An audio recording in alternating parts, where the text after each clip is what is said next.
deal, honey, and someone will always look out for you. But wake up, baby, you're so totally deluded. You'll end up old and lonely if you don't get a bullet in your head.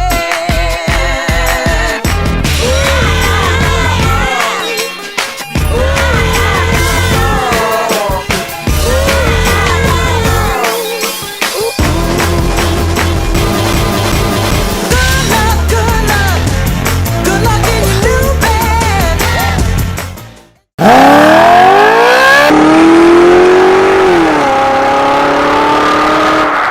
Prior to race one, we'd had tests, 2 free practices, which we'd learned quite a bit about the car and managed to get rid of some of the torque steer, albeit not all of it. So we went in with a radical setup for race one, and the car went really well. It did competitive lap times, mid-grid competitive, and it was going in the right direction. The car felt good, felt like there was a lot of work still to do, but it was really positive. Very, very, a total different league to where we'd been in the previous rounds with the older engine.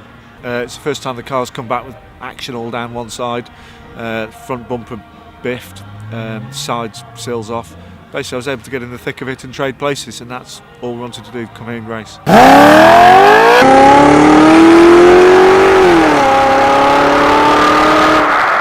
Race 2 opened up into quite a rough race in front of me, a few cars getting knocked off. I was involved in a bit of action. We nominated to put the soft tyres on for that race, and the car really does like the soft tyres.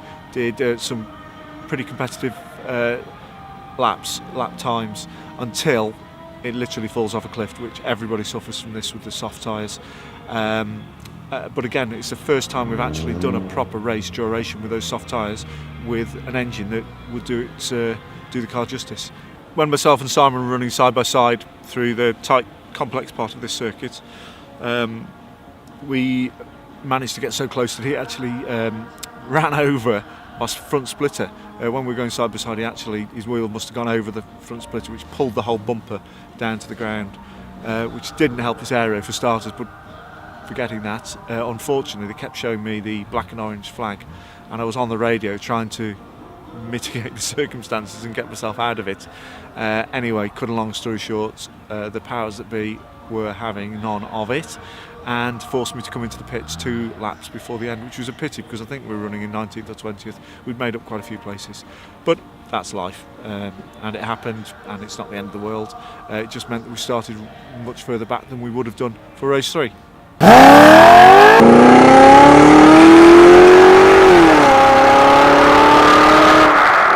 Yeah, race 3. Gaggle of cars into turn 1. Slightly further back than I probably should have been because of the incident before.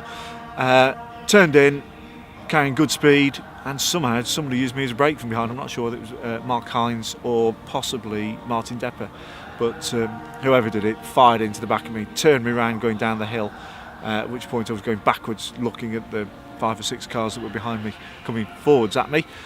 Rolled out of the brakes to keep out of their way, got onto the grass, whipped it round, joined 27 seconds behind, but at the end of the day it gave us a chance then for 24 laps of proper test, and I managed to do 24 relatively competitive lap times, and all within 2 or 3 tenths.